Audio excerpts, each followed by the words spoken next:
He separates. He's to the 20, to the 10, to the 5. Touchdown, Florida State.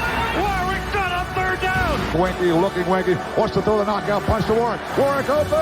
Touchdown. He does a touchdown. He did catch it. Touchdown, Florida State.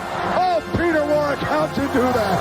Kermit Whitfield to the left side. A hole to the 30. Kermit Whitfield to the 30, to the 20, 15, 10, 5. Touchdown, FSU. Kermit Whitfield, a 100-yard touchdown. Here's the snap. Winston rolling right. Close to pass on the other. It's caught! It's caught! It's caught! Touchdown, FSU! Kelvin Benjamin! We're doing it for everybody. We're doing it big all over the country, all over the world. And I'm proud. I'm proud to say I'm a Florida State Seminole.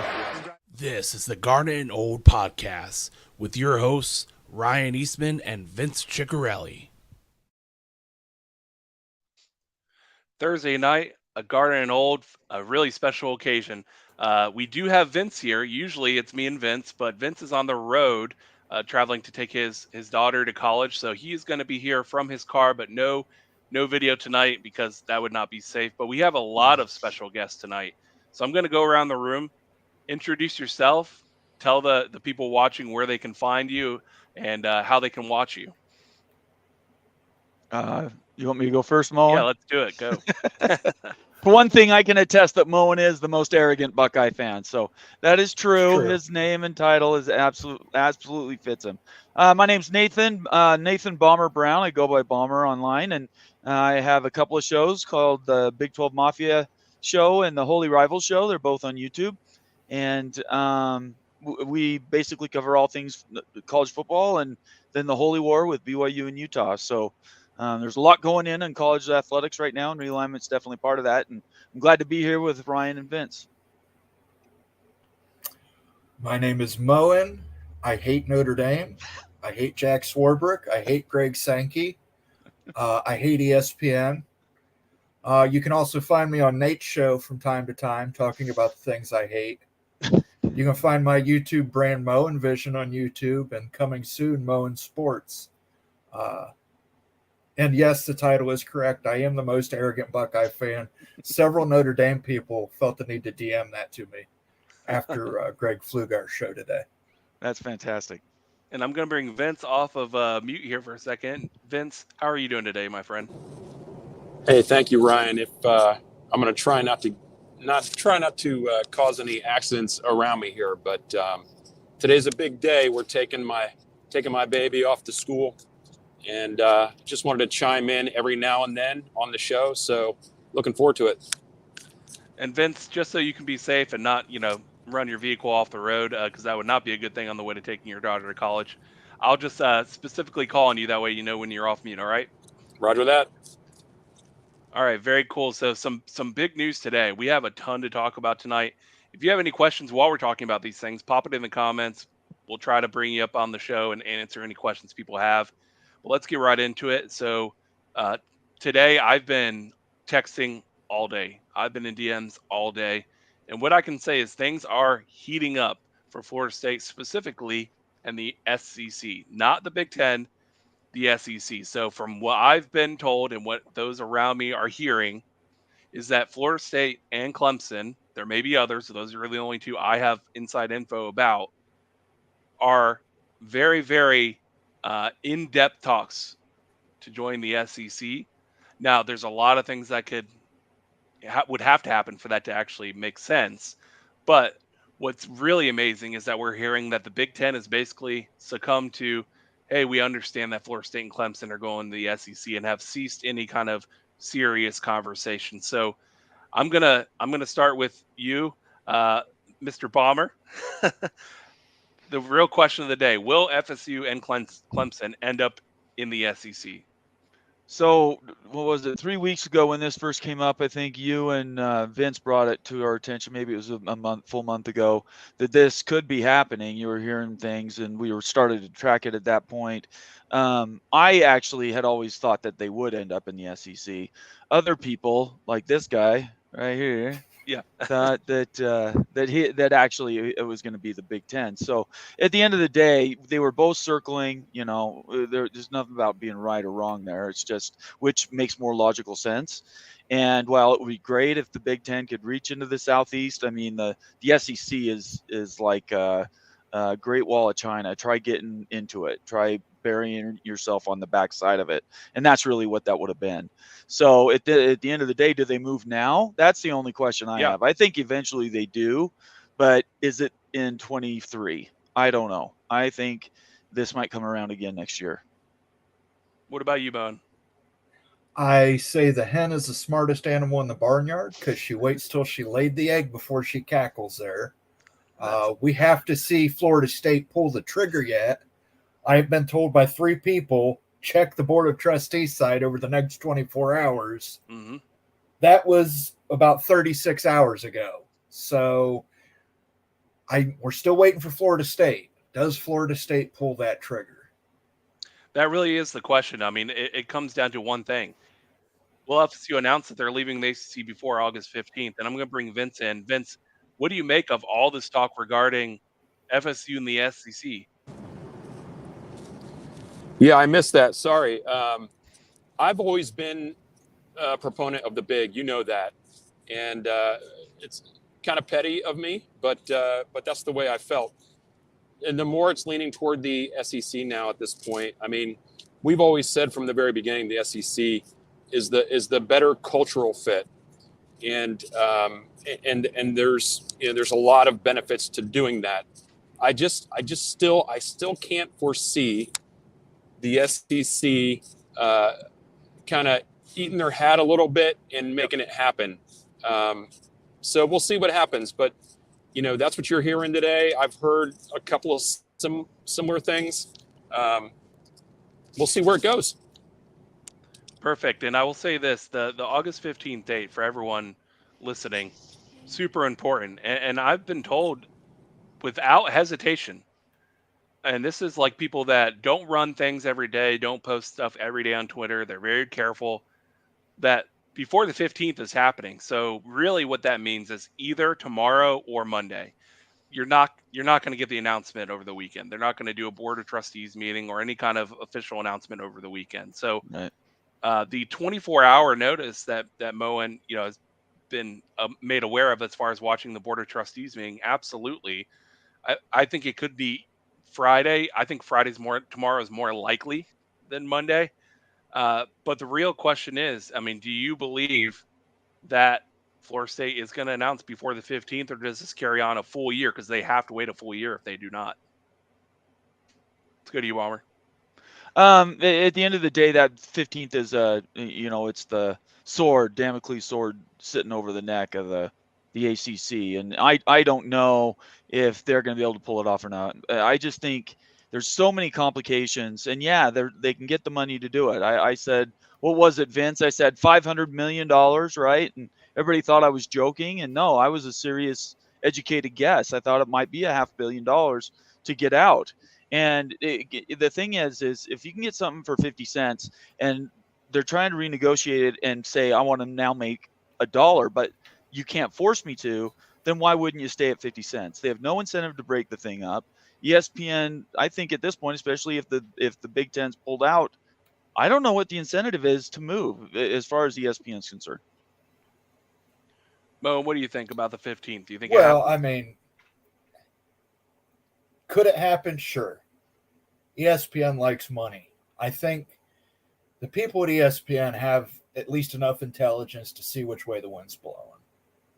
It's not a matter of if. If FSU pulls the trigger, the ACC is dead. I don't think you can backfill with Stanford, Cal, and SMU. Right. You're going to lose schools like Miami. You're going to lose UNC. You're going to lose UVA. You're going to lose Virginia Tech. You're going to lose North Carolina State. There is no backfilled conference that exists that adds any that's going to be a valuable property to ESPN. So if ESPN is going this route, they're basically saying we are all in on the SEC. And that's it. I mean, I don't think that there's enough of an ACC left to to rebuild as the quote unquote power conference. Well, and that's the big piece is if it does happen, you're going to lose teams to the Big Ten.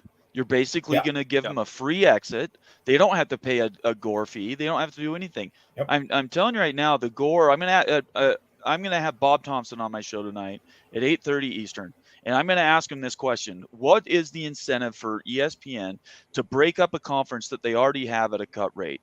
And Bomber, why don't you tell people why Bob Thompson is a really smart individual to answer that question? Right. So Bob Thompson came out when it was announced that UCLA and USC were leaving last year in July. He posted a comment. Nobody knew who he was except for people that knew stuff.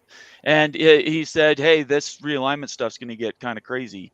And he mentioned 4 things that were important. He mentioned how rabid the fans were, brand value, the market you're in, and rivalries, right? And all those things are in currently the ACC. So I don't understand why he's this master of realignment. He's an ex-president of Fox Sports, negotiated over 200 media deals with all kinds of entities around the world, international as well. And I'm going to ask him this point blank. After I ask him about the Holy War, I'm going to say, so this thing with the ACC, is there any incentive for ESPN to do anything but hold pat and say, you want to leave? Give me $500 million. And real quick, mention where they can hear that interview, literally right after this show. Yeah, it's going to be at 8:30 Eastern on my show. It's actually going to be on Big 12 Mafia. Just look it up on Twitter, or you can find us directly on YouTube. I'll be simulcasting it on Your College Sports Connection, which the Garnet and Old is a partner in that enterprise. And please come. You don't have to do anything but just sit there and listen to Bob. We're only going to ask him questions. But the guy is absolutely the godfather of all this stuff. And I invite all your listeners to come over and watch it live. And if you can't catch it live, come over and watch it on recording. But there's going to be some really good questions, and I hope that he's able to answer them. Awesome. And before I bring Vince on, because I do want to hear if he thinks it does happen before the 15th, real quick shout out, friend of the show, Cole. He goes by No Gifts on Twitter. And if you're watching FSU football at all during the season, you know that at No Gifts has the best in-game gifts there are. So give him a follow because it's fantastic. I just wanted to shout him out. Vince, I'm going to bring you back on. The 15th, man, does it happen? Does it not? Here's the thing, Ryan. If it doesn't happen, what was all the buildup for, right? What was all the the verbiage and the we need to get out and all that, and what was it for the Board of Trustees chair to say we'll be back with you sooner rather than later, right? I have a guess, Vince. I think I know why. Yeah, it's the same reason the president of Colorado stormed out of the PAC meetings. He put down a gauntlet and said, hey, you show us the media deal or we're leaving, or whatever. Right. And I think they were trying to leverage the Big Ten to come in and get more from the SEC. Yeah. I mean, there's definitely some piece of that where you're kind of like, I'm gonna show my ass here a little bit and we'll see what happens. But as far as the fandom is concerned, they've riled up the entire fan base for that, and they're expecting something to happen by the 15th. I don't, and I think if they don't, there's going to be quite a backlash from our own fan base about that, and rightly so. So my question is, let's just say they're going to announce something before the 15th. Is it worth it to announce, hey, we're announcing right now that we will be leaving this conference to be out of this conference for the 2025 season? Vince, just to me, I don't think that's I don't think it's impactful enough. I don't think that what we saw in the Board of Trustees meeting, right, when all this broke, was unprecedented. I had never heard a Board of Trustees. They knew what they were going to say. It was 100% obvious. It was kind of funny because a lot of people were like, wow, they sure did talk about it. Yeah, they sure did, because they knew what they were going to say. This was not a shock statement. And then Drew Weatherford, who is on the board, who made those inflammatory statements during the Board of Trustees meeting, went on and did a sit-down interview with War Chant today. So if you check, it's up on their website. He did a sit-down interview, Drew Weatherford did, and went even further on some of his comments and what he was saying about this. So I just have a hard time believing that there's all this smoke and there's no intention to announce. I do believe they were going to announce. I don't know if it'll be for the 24th season, but I do believe that they will announce. And tomorrow is more likely than I think on Monday. One thing I do want to bring up though is a really weird piece of this puzzle. And Bomber, I'm really interested to get your take. What is the whole SMU Cal Stanford thing about, man? Like, what is your 10,000 foot view on this? I think that they're just, they're desperate. Notre Dame, and Moen can probably speak to this better than I am. I'll give you a short answer. My answer is that Notre Dame is throwing its weight around and basically saying, hey, we are Notre Dame, let in our friends.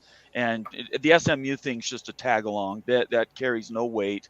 I think actually they don't want SMU to come because it's kind of embarrassing that you're letting somebody buy access into your conference. It kind of makes everybody look goofy. But I mean, whatever. They get in, they don't get in. It doesn't really matter at this point. It's all about Stanford. And I saw a comment, and I'm not sure if this is the reason, but somebody said on Twitter, Stanford or Notre Dame doesn't want Stanford to lose its P5 status. Because now all of a sudden, if they're in a G5 conference, when Notre Dame plays them, they lose all their gravitas. It doesn't matter how good they are. So it's all about Notre Dame, and I'll leave the rest to Moen. He can tell you. Go ahead, Moen. Right. This is 100% Notre Dame's bull crap. They want to prevent the ACC from imploding because they don't want to join a conference. Right. That's all this is. Take Cal and Stanford. ACC said, okay, become a full member. What did Notre Dame do? Oh, well, we don't want to do that. Right. Well, you guys take Cal and Stanford. You do this favor for us, and we do nothing for you. Exactly.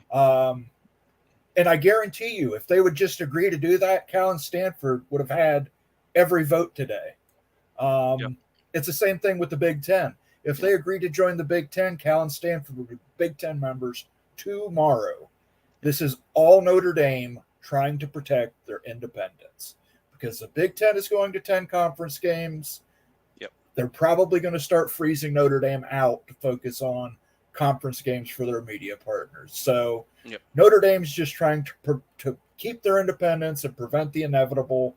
I will circle back. I think if Florida State did this, I think the Big Ten really would still be the winner in all this. And I know I'm saying that as a Big Ten homer, but they really had no – I mean, yeah, they would prefer to have Florida State, but it was a no-lose situation for them. If they get Miami, they get one school in Florida. That's what they wanted. If giving Florida State and Clemson to the SEC gets them UNC, which has been a prize since Jim Delaney was the commissioner, that, they would be happy with that. I mean, they wouldn't be as happy, but they'd still be happy. And at the end of the day, Notre Dame's going to have to make a decision if they want to play big boy football or they want to be a snowflake and schedule a bunch of G5s.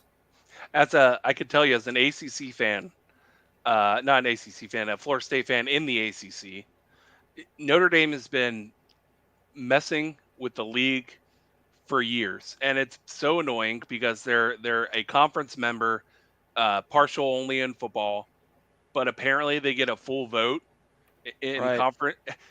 We're just sitting here like, did Swafford at the time just say whatever you want, Notre Dame? Let's just open your arms, whatever you guys want.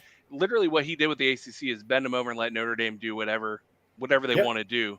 Because in this situation, all Notre Dame wants to do is help schools that are beneficial to their own realm without giving anything themselves. And I promise you this: Florida State and Clemson and Miami and North Carolina, they're not sitting in there saying, this is a great idea. Like, let's make this happen. I guarantee you they're in the meetings laughing and saying, like, what are we doing here? Like, I don't understand. And what's more interesting is I've heard that tomorrow there's going to be a follow-up meeting from the meeting that already happened with the presidents talking about the same teams join the conference. The only way I could see even having a chance of happening, two reasons. One, the slim chance that Notre Dame says, sure, we'll join the conference. I think that's near impossible. Two, ESPN, in coordination with the SEC and ACC, is making a deal in which Florida State and Clemson can join the SEC with less of a buyout or less of a financial hit to join the SEC, and at the same time are negotiating to bring some teams in to replace Florida State. You're not going to replace them with these kind of brands, but in numbers, replace them with other teams that would still make a competent conference, and Notre Dame could still play all those teams. So that's the only way I see this happening, really, is if ESPN, ESPN and ACC and SEC are kind of working on this together. Do you guys agree with that? I think if that happens, it's a disaster. The ACC, if it doesn't explode, it will lose all its gravitas. It'll lose all its definitely they won't be considered the number 3 conference for certain. And who knows if they're even, the 4th, depending on what happens with the American or whatever. I don't know. I think this is doomsday scenario. This is something that ESPN did to themselves. They wrote these contracts, and these conferences gave their lives away, just like the Pac-12 did. They signed their lives away to these forever agreements that have almost no value by the time they're done for a short-term gain. Nobody's thinking down the road. So if what you're saying happens, Ryan, I think it's a bad day for college football. Yeah, I think it's safe to say that you, me, Mo, and I would assume you agree, and I'm bringing Vince on in a second to give his thoughts. I don't see any way that these teams ever end up in the ACC. Do you agree, Moen? They might end up in the ACC, but if Florida State and Clemson leave, there's no way that North Carolina and Miami and whoever is sticking around or voting those schools in. Yep. They're leaving too. Yep. I mean, you might have an ACC with SMU, Cal, and Stanford, but I don't know who the biggest brand left in that conference is. Yeah. Let me bring Vince in here. Vince, I know you might be having some. He's muted himself.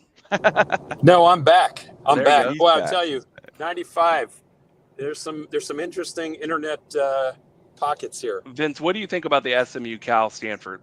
It's situation? ridiculous, right? It's ridiculous. And I broke my own rule today, and I engaged a Notre Dame fan, and it's unbelievable the amount of just holier than thou, pun intended, that goes on there. How in the world do they have a full vote in this conference? I started my own hashtag today. Oh no, we've been Swafford again, right? So I want to make sure all of our fans, all of our watchers, start pushing that out there. Oh no, we've been Swafford again. I cannot believe, and please, Florida State, Clemson, Miami, whoever the no votes are, stand your ground. There is no reason why an organization that doesn't really care about the conference has any say in the conference. They have to stand their ground and say no to that. If Stanford and Cal and SMU for some reason join the conference, great. ACC, have a good time. I hope that Florida State is not a part of that. 100%. So I know, Bomber, you have a hard limit, and Moen, we're going to get into Florida State topics after 7:30. So I want to make sure while you two are still in the chat that we get to this question. So I want you, and again, you don't have to have any inside information or anything, just your personal feelings. Before the 15th, does anything happen with Florida State? And in the big picture, where do you see these teams ending up? All the teams involved that we've been talking about, what do you see happening? What's your 10,000-foot view on what's going to happen here? Bomber, let's start with you. I think eventually the ACC is going to blow up. If I had to guess when, I'd say before 2026. But do I think it's this year? I don't know. I really can feel Vince's frustration with the way that this has been managed and mismanaged by the PR and administration for the school. Haven't heard much from Clemson, but boy, if there was all this smoke and then nothing happens, it will not be good. It'll just burn like embers throughout the football season, and come next June, July, it will be Pac-12 doomsday times 2. It'll be an explosion. So I still don't think it's going to happen this year. And as far as where Stanford and Cal end up, I think Stanford is going to end up either getting bailed out by the Big Ten, or he's going to go independent, and then Cal's going to end up in the Mountain West. Or the ACC. It could be AAC. I'm sorry, AAC. Yeah. It could be AAC. And to answer your question, Cole, the reason that we don't think that that's possible, what if FSU and Clemson make a deal with ESPN to vote for Cal, Stanford minutes in exchange, to go to the SEC? The only reason I think Moen brought up the best point, which is if Florida State and Clemson left, the remaining power members in the conference that are worth anything are gone too. They're going to find a landing spot. So at that point, the ACC would be worthless to ESPN, and it wouldn't even be worth bringing in those schools because all the best schools would be gone. All right, Moen, let's get your prediction. What do you think happens? I think Florida State, if they don't pull the trigger this year, this is when they have the most leverage. It is with the pack exploding. I mean, This is the moment. Florida State has to pull the trigger this year. You can't wait till next year. You don't know what's going to happen next year. You might not have any leverage next year, so you pull the trigger this year. Where they end up, they could end up in the SEC. That's a very likely scenario with Clemson. I think the Big Ten's happy either way. If ESPN gives them a soft landing, I think Fox and the Big Ten are going to let ESPN know that they're also going to have to give what they want a soft landing. Greg and I have discussed this at length on the phone. Greg Flugar at Peek Around the Corner. SEC eats first, but the Big Ten gets their fair share. So I love it. You're going to see probably teams like Miami, North Carolina, University of Virginia, possibly Georgia Tech in the Big Ten. Stanford and Cal probably do end up in the Big Ten. I think at the end of the day, they're rushing to 24. Notre Dame's going to have to make a choice.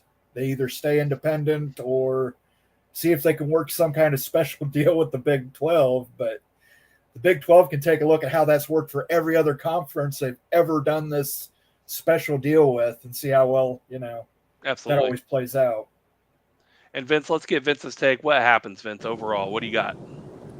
I have a feeling this is going to happen on Monday. And I think they are going to announce it, but I don't know that they're going to have all the detail behind that, like what's going to happen. So I believe they're going to make the announcement on Monday. I just cannot for the life of me feel like or get on board with the fact that they brought all of that chutzpah up to the line, and they're not going to push it across the line. Nice. So real quick, I want to allow our friends who joined the show to go ahead and again, let them know where they can find you, because you got some shows coming up.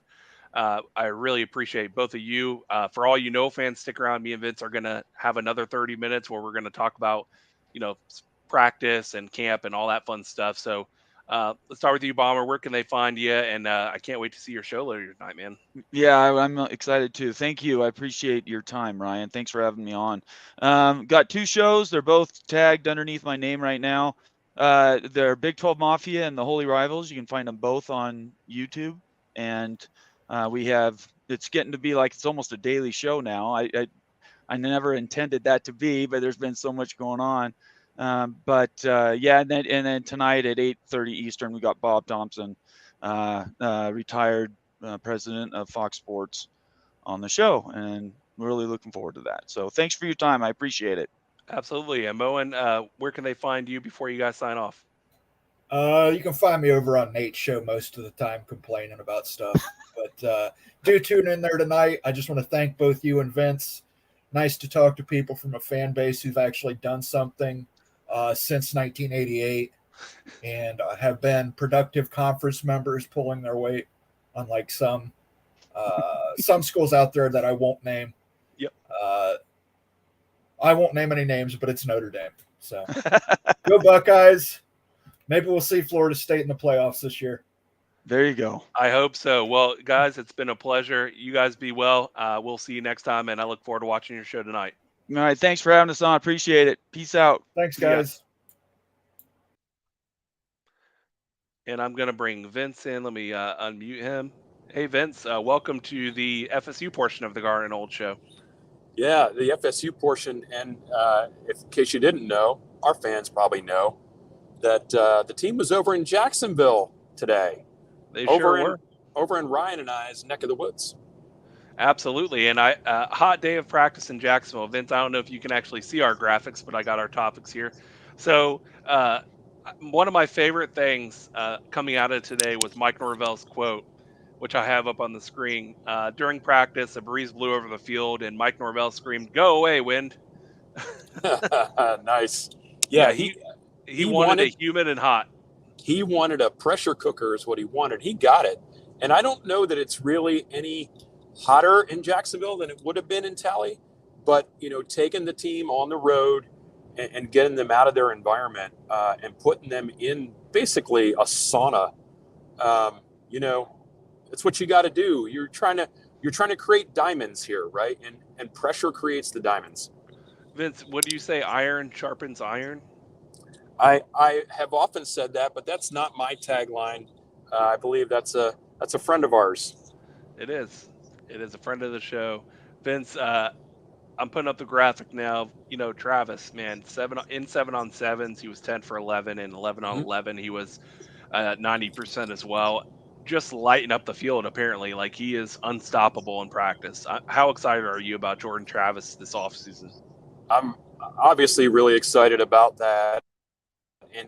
And Norvell said something else today too, I think, that they caught, which was we're going to test the limits of some scoreboards. Did you hear that quote? Oh, absolutely. I think I screenshot it and sent it to you. When I saw that, I'm like, well, okay, because the last time we did that, it was 2013. That's and here you go. You're saying these words out loud, and most coaches are not going to say too much out loud for fear of stuff, coming back to haunt them. And Mike Norvell, he believes it. We've got the talent, we've got the depth, and the guys are all bought in. And if they test the limits of some scoreboards, I mean, that is for a fun season. Yeah, and I will say this. I think it comes down to Mike Norvell and company. With a 6-6 type of roster, we're able to put up upper 20s on average. And then with a 9-10 win roster, we're able to put up mid 30s. So I think he's confident in knowing that we've only added some more chess pieces to the board, some more toys to play with. He really has a two dynamic tight ends. We have wide receivers for days, running backs for days, an amazing offensive line, a quarterback that can throw it. So, of course, if you had all those things, if I picked up a copy of NCAA 2013 and I went ahead and customized a roster and put every player from the national championship teams on one team, I should win by 30 to 40 or 50 points. So I think Mike Norvell knows, hey, man, on average, I really believe that we can average upper 30s, low 40s throughout the season. Yeah, and if you look at the schedule, there aren't a lot of teams that are going to be able to, combat that. There are a couple, and the team's ability to, put some points on the board against those teams that have a defense. That's going to make or break the season, right? I think we can all look at the schedule and go, there are 8 games that we should win handily. Yes. There are another 2 that, are going to give us a little bit of, you're going to have to show something. Yeah. And then there are another 2 that are going to be barn burners till the very end. So yeah, let's test the limits of the scoreboard. I want to see it. I can't wait. And listen, me and Vince will be the first one to point out if Florida State with this roster and it's healthy goes out and lays an egg against a Wake Forest or a Boston College, we'll be the first one to come on here and say, hey, not good. But I really just don't see that happening. in 2013, we had very few games that we were even in doubt on. I do think we'll have some games where at halftime we're, right neck and neck with LSU and Clemson being those two. But other than that, I see a whole lot of games where they're playing hangman on the sidelines. Yeah. So what does it come down to then, Ryan? Is the defense better? That's true. Is the defense able to get some more stops and be able to hold those teams that are those one or two teams that are going to be the tricky games? Are they going to be able to hold them? And all reports out of the camp so far is the defense is looking great. The defensive backs look more polished. They look like they're communicating better. They look like they actually know how to pass off in zone coverage, right? Those are all exciting things, and we just got to see it happen now. For sure. And one thing that you won't find out about is injuries. Mike Norvell, the Jacksonville media, not the ones that are used to covering Florida State or college in general, the local sports media here in Jacksonville was asking questions that a normal beat writer with Florida State would know not to ask about specific injuries. But the good news is, Vince, even though he made it clear he didn't want to have that conversation, he kind of did, because he said, I think, quote, there are no major injuries that we sustained, and that any people that are not out there today, it's, load management. So that tells me everything I need to know. He told you that no one's seriously injured, right? That was a very funny interchange there. Yeah, he almost walked out. I think he was close to walking out, and then he caught himself understanding that the people that were crossing the line there were not, they were not the normal people, right? But yeah, and then he gave a little bit more. It's a very polished delivery after he kind of calmed himself down a little bit. Yeah, and listen, hey, it's hot out there for Mike Norvell too. We know what he can do, and sometimes you come off and you get a question, and he's used to being interviewed by the people that know the rules, and so I think he went to make the move to walk away, and then went, oh, wait a minute, these are new people. I should give them a little grace and kind of explain things, and he did. And listen, the good news is I think we are injury, big problematic injury free. Jared Verse didn't practice, not a big deal. Um, we've seen it, right? Like the for sure things. Why risk it? I mean, if they need a day off, I'm all for it, man. We're not 2 years ago or 3 years ago when everyone who's on the team has to be able to start. A lot of these guys can take a day off, and the two deep behind them are just fine. Yeah, and it's more reps for the guys that need them, right? Yeah.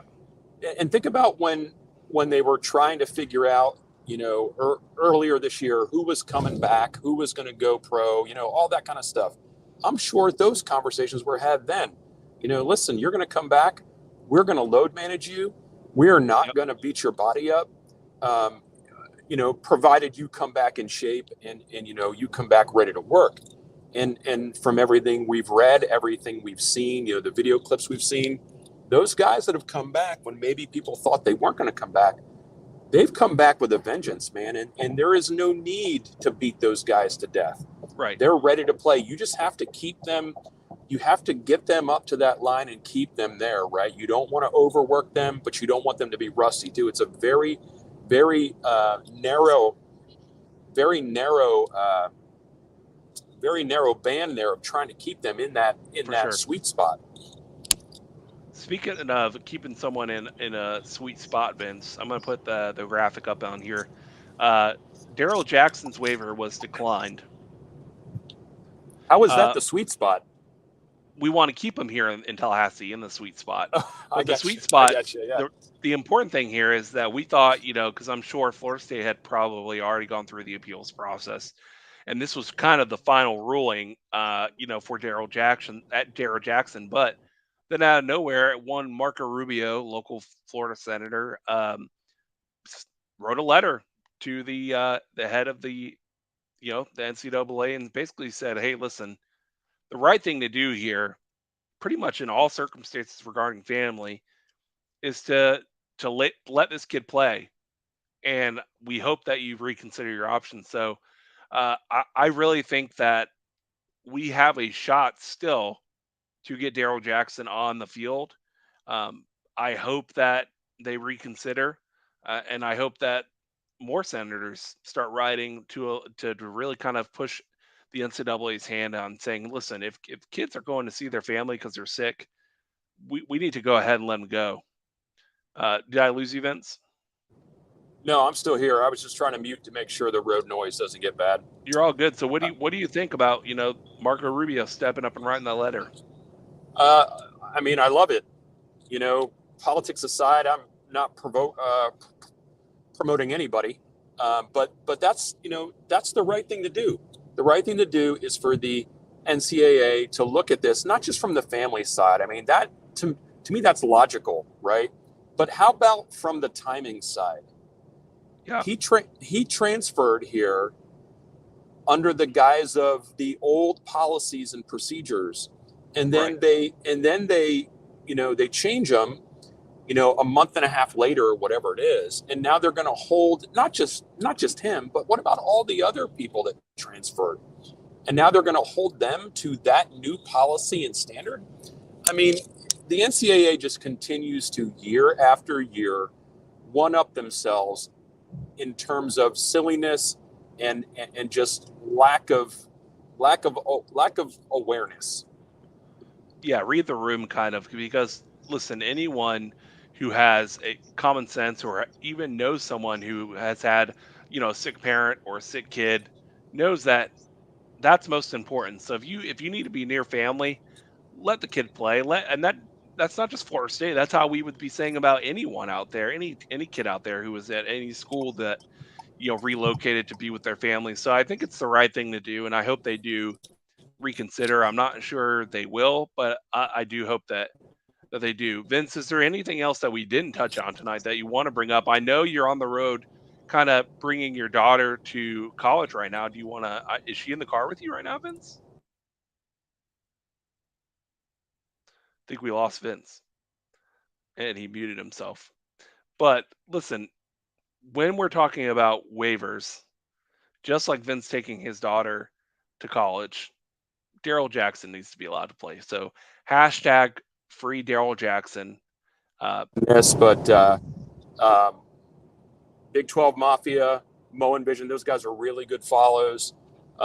They got their finger on the pulse of it all. And just again, Ryan, thanks for getting the show going without me being there. Absolutely, Vince. Be safe. I hope you get up there and let's get your daughter to college, and we'll see you next week on Garnet and Old. No inside info, no contacts, no problem. Go Knowles. Go Knowles.